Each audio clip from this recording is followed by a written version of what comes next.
France தேசிய தினத்தை முன்னிட்டு புதுச்சேரி கடற்கரை சாலையில் உள்ள போர் வீரர்கள் நினைவிடத்தில் மரியாதை செலுத்தப்பட்டது.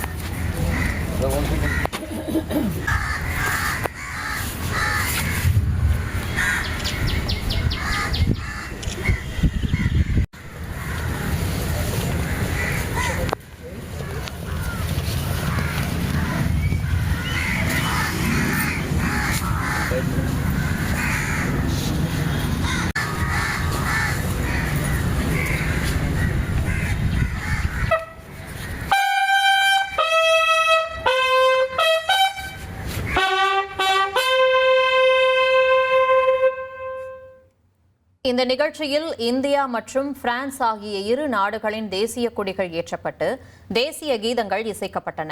தொடர்ந்து முதலாம் மற்றும் இரண்டாம் உலகப் போரில் உயிர் நீத்த இந்திய மற்றும் பிரான்ஸ் வீரர்களுக்கு மலர் வளையம் வைத்து அஞ்சலி செலுத்தப்பட்டது.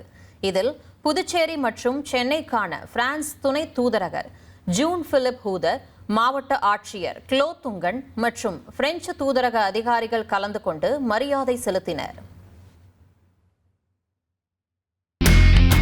இனி செல்லும் இடமெல்லாம் செய்தி. தந்தி டிவியின் வாட்ஸ்அப் சேனலை ஃபாலோ பண்ணினா செல்ல இருக்கும் இடமெல்லாம் செய்தி. இதோ QR கோட் இப்பவே ஸ்கேன் பண்ணுங்க, ஃபாலோ பண்ணுங்க.